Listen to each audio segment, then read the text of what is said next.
Kacang kel cetua gano ta kashe mu ta nyura kana gada ci gada ce yum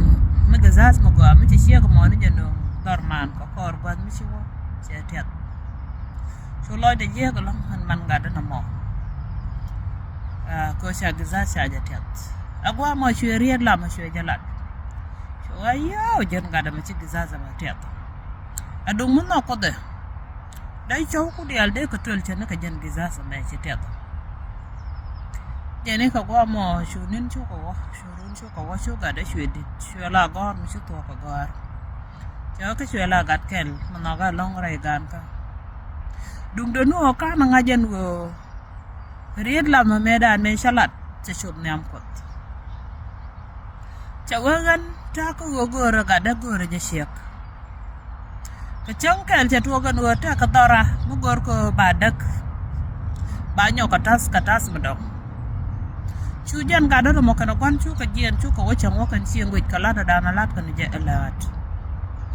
jene ka gwa medung tit chu gado na mo shuro do yot jokor gwan jene ka gwa medung tit chu leng na wak da jene min cha wak da leng jene chu la dial chu ka ring ka gwan kel chu ban jagan wo chu pam di cha pen point chi tuom no to contrast ka duel chi ka pen point angwa mo chi shau ka dial chi ka tul kap ka ni je ka gal ka go banang dwal wal agwa mo ni cha yo do ka kwan gada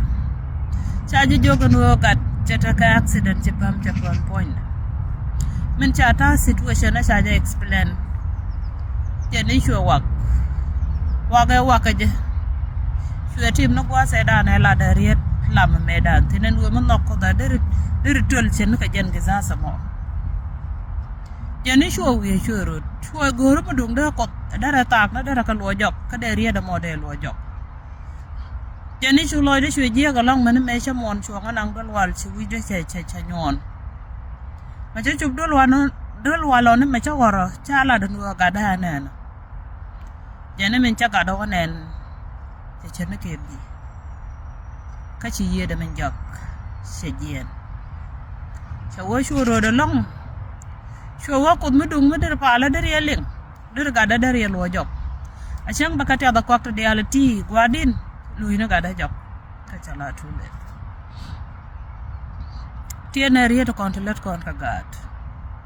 chi sia kel ga da ngara ke ka chi shu de che yen ma chi shu ka yen one chi shu ka che jetol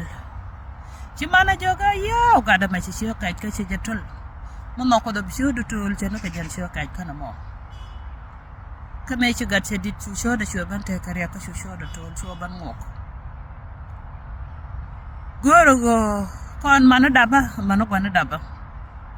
Ara andriat lama mendan la ragat arana tit. Ko saja la dan go tukun ka kantinong ka pus ka kantinong ka lamne. Please cho galerian mi jia kong ni char ka kui darwa je me we ka jijira ma ko jamo ka be ka ara ma ku endora. Thank you.